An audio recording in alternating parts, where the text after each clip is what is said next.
And I thought the better analogy in today's world was a surfer, someone who's trying to navigate this wave of data, this incredible force that in reality they have far less control over than they would have you think. I'm Jonathan Gandalf, and welcome to the Content Cocktail Hour, powered by The Juice. Our mission is to squeeze out the deepest secrets of B2B marketing professionals to help you push your brand to the forefront of the industry. Let's raise the glass. Welcome back to the Content Cocktail Hour. This is Jonathan, founder and CEO of The Juice, your B2B content distribution platform. I've had a guest on the show previously that I went skydiving with. This is the first time I've had a guest on the show that I actually met at a poker table. Maybe we'll get into that story later. That can be the cliffhanger for the later portion of the episode. But before I start rambling, I'm thrilled to be joined by Kevin Davis, co-founder and CEO of BoogieBoard. Kevin, tell us a little bit about your background, a little bit about BoogieBoard. Yeah, thanks so much for having me, Jonathan. I was the traditional guy who fell into sales out of college. I didn't really have a lot of particular focus or an area that I was going to go into. And so I just ended up as a BDR for a company called NetSuite, which a lot of people have probably heard of in the SaaS world. Through that, I climbed into a bunch of different sales roles, moved to Austin, Texas, where I still live today.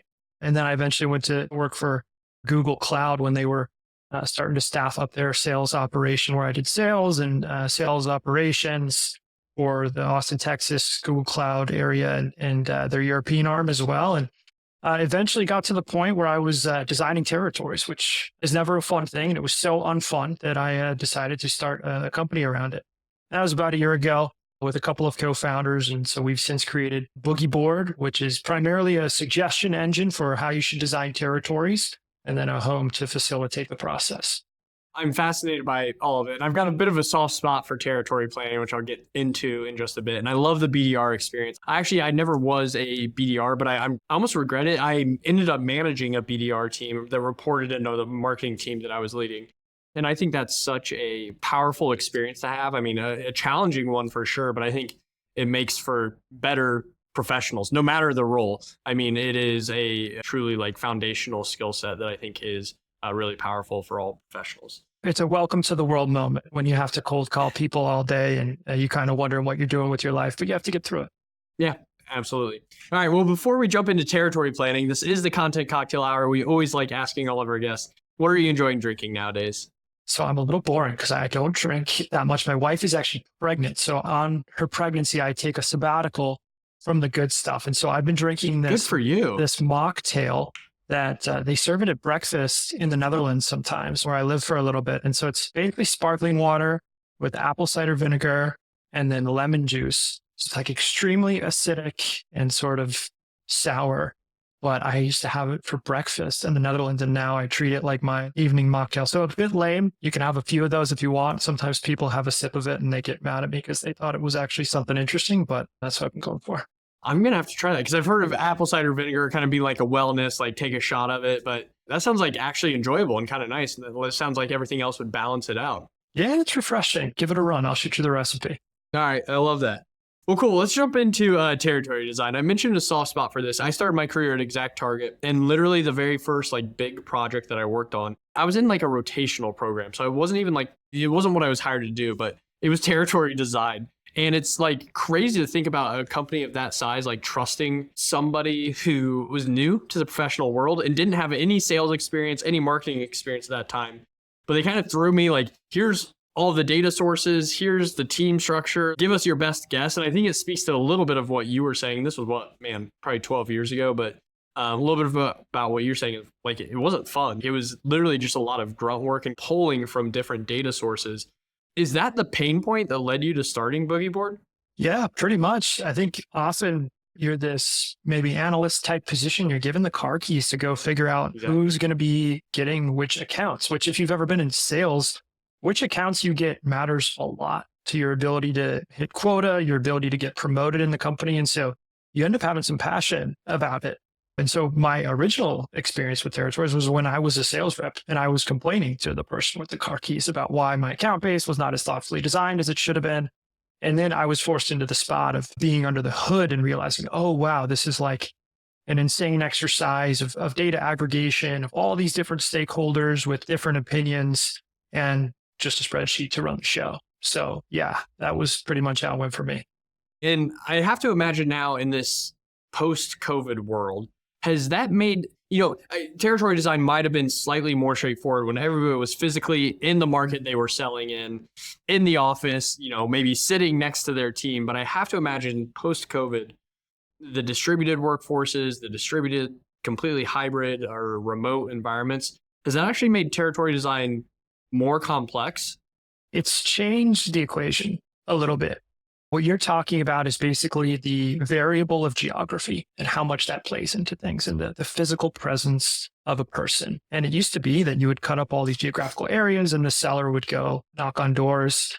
If you look at any company's website, they tend to organize themselves by certain categories. They might be industry, they might be solutions.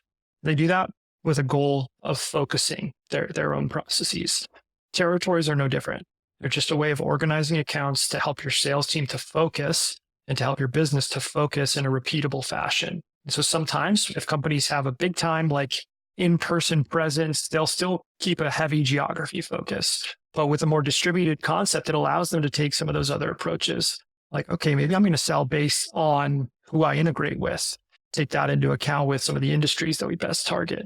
And there's some more fluidity that you can build into the mix. So this is maybe an ignorant marketer question here. I'm really good at those, but territory design, as I interpret that, literally means physical locations, geography, like you're talking about. But is part of what you're solving for also maybe your sales team needs to be divided up by product line and or industry and or segment in addition to geography? Are all of those factors going into what you're building? Yeah. For me, a territory is just a group of accounts.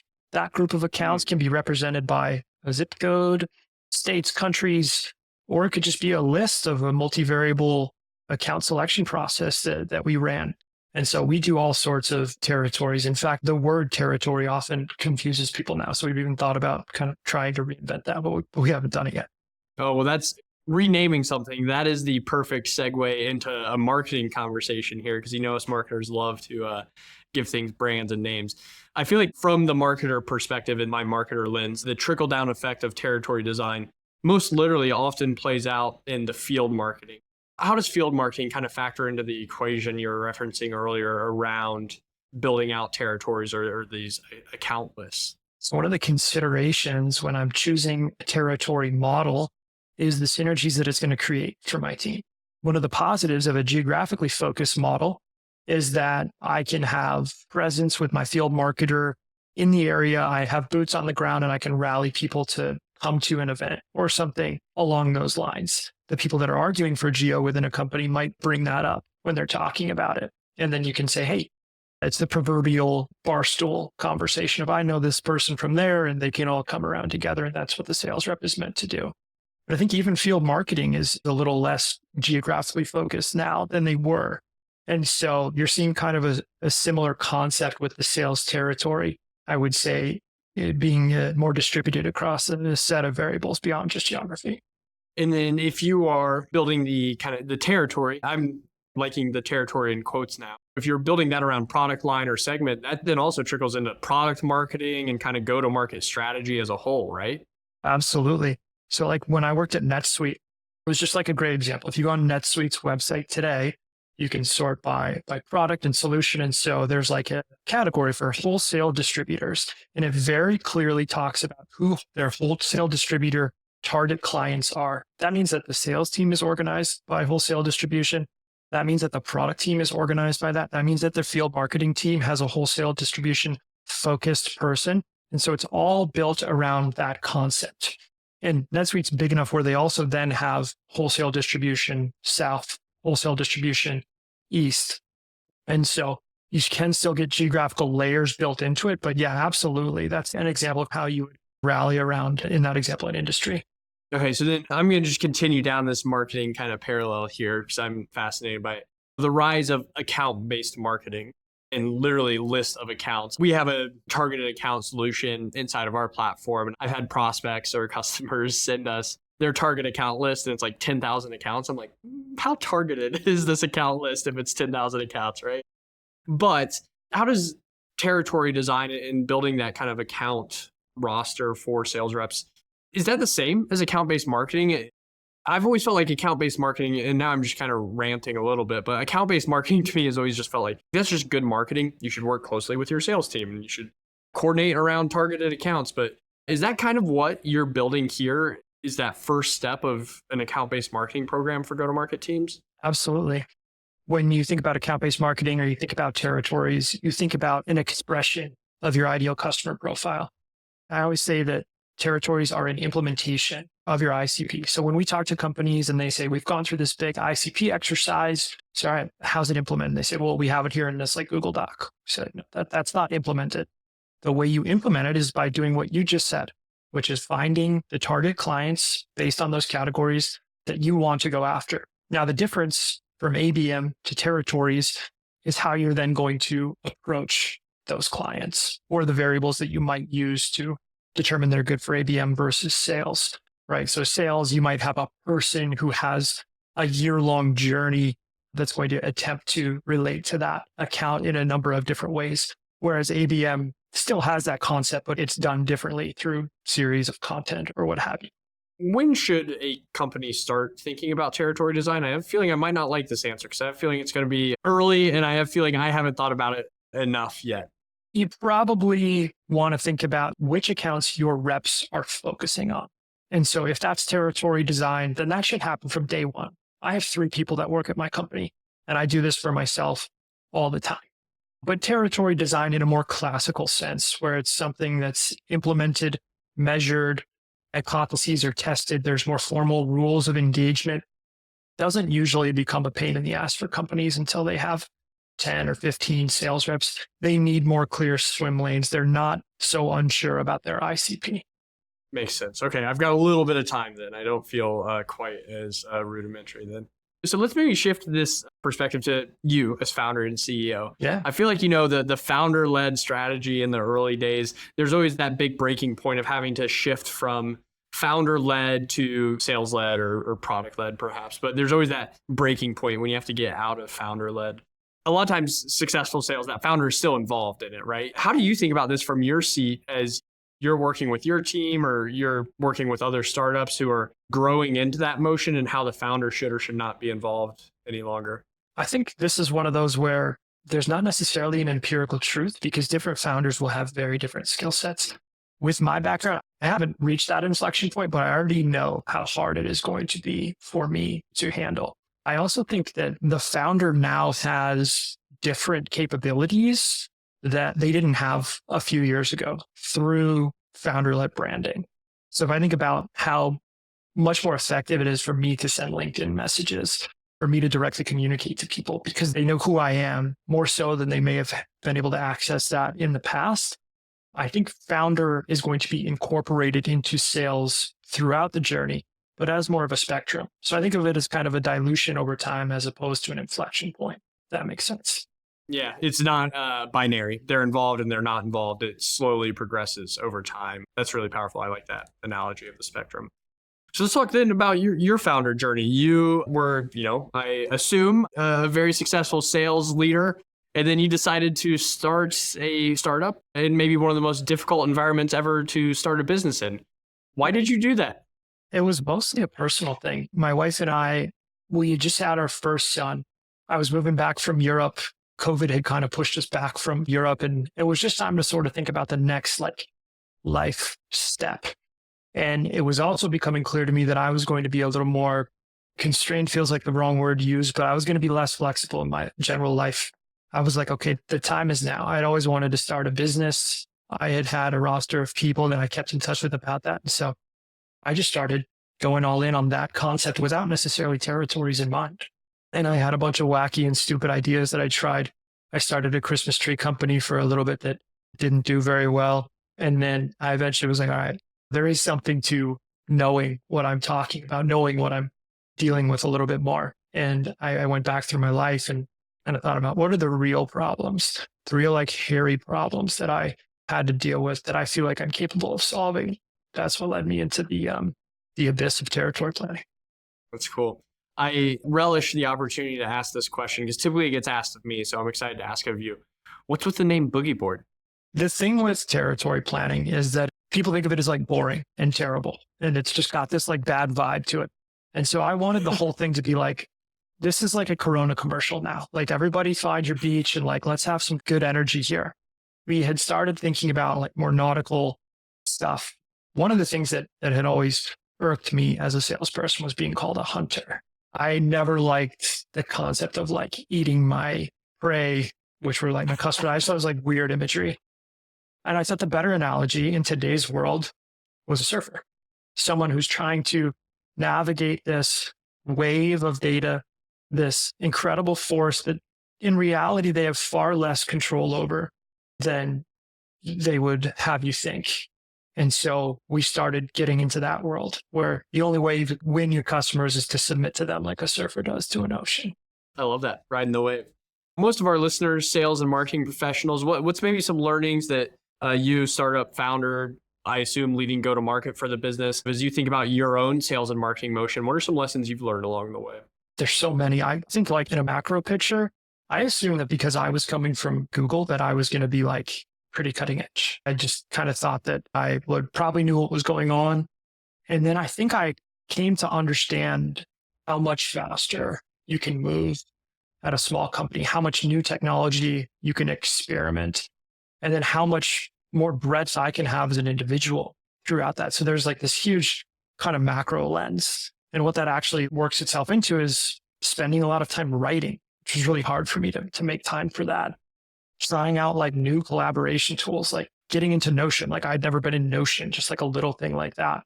Understanding how social media like truly works, getting like content production stood up. There's so much that all comes from me thinking that I had a modern GTM mindset, if you will, and realizing I didn't. I would guess you're being a little overly harsh on yourself there, but you mentioned content, you mentioned go-to-market. What does that look like? What does content marketing look like for you? What does your go-to-market motion look like at BoogieBoard, a smaller company? Our strategy, because we are very small, has basically been to write all of the content that we need to run our business and open it up and try to open source it. And so we've written all the guides, all of the practical directional things that we want to advise our customers to do, partially as a way of aligning internally and then going through the process of learning to make them beautiful. One of my co-founders is just an excellent designer, which really helps. We have a video podcast as well, which is kind of like this, that we've stood up to just interact with more users or potential users of our product. And then there's just like, okay, now I think we've got a good idea of creating these things that are focused and make sense and help us, even if no one reads them ever, they still help us and we can use them in sales cycles. And then how do we distribute that? I would say we're still working through that. We've started to sponsor some communities. I don't know if you've ever thought about content distribution at all. I'm just kidding, of course. But yeah, that's kind of the next layer for us. It's fascinating, right? That's why I built the Juice, is because I felt like myself as a marketer was spending maybe 95% of my time, energy, effort, and resources on creation. And then distribution was such an afterthought. The more I thought about that, the more I was like, that does not make any sense. And I think now what's obviously interesting is the cost of content creation, the amount of energy going into content creation is like going towards zero, right? Like it's not going to ever be zero, and especially not like really high quality content, but the ability to create content's only gotten that much easier, and distribution is still a real pain point for many. If it is any validation though, we look at data regularly and coach our customers through what the data we're seeing from our platform. In templates or toolkits, they outperform any other content format on our platform by a factor of 3x. And so we're always coaching our customers saying, give away what you know. I think one, that's something that AI can't actually replicate yet. And two, we as marketers, again, are guilty sometimes of thinking like people want to be entertained by B2B content.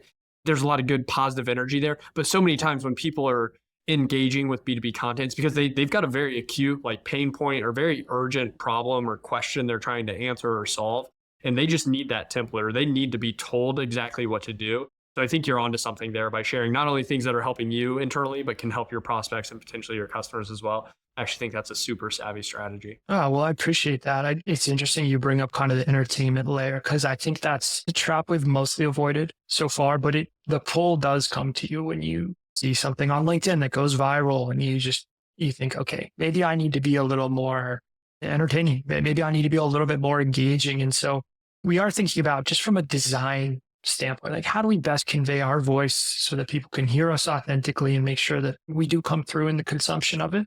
But yeah, there's also the fact that I'm just not entertaining yet. We'll see. Maybe someday. Obviously, you want the content to be entertaining, but I think it is a trap when people like forget about this needs to actually help somebody, and we're not just building something for clicks on LinkedIn or whatever it may be. And I think marketers, especially in our environment where we're marketing to marketers, there's this like tribe mentality of we're marketing, so we want other marketers to think highly of us instead of like what our actual customers want. But yeah, that's very like meta, but that's where we're at sometimes. What advice would you have for maybe other professionals who are considering making the same leap you did into starting something? For me, it was getting engaged with the right people early and asking for help in a way that was repeatable and made it easy to help. When I started this, it was just like, I don't know if you had this experience, but it was like an unbelievable positive referendum on humanity, because I would tell people about what I was doing and they would say inevitably, like, how can I help? They were so excited to help. Bosses, former colleagues that I barely knew. We had a competitor who I talked to and was just like, oh yeah, you think territory planning sucks too? Like, yeah, it's great that you think that. And so I would say expect that kind of positivity, but be able to capture it, because you're going to need a village. And if you can allow people to help you in a really clean way, if you ask them for something succinctly, start with people that you're okay annoying, because you're going to be annoying. I look back at some of the length of my initial emails or whatever, and it's kind of incredible. But yeah, if you can rally your team and let them help you, it'll be a good thing. I love the nugget there of like, know what to ask for. I have learned along the way that the people who are the best at offering to help, they're like, let me know how I can help.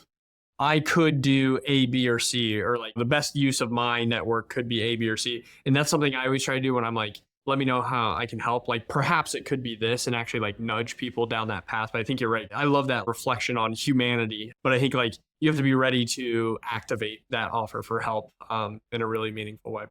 Well, this time has flown by. I always love talking to founders and entrepreneurs. I could pick your brain all day, but we do always end these conversations. What's an unpopular opinion that you have as it pertains to B2B sales or marketing?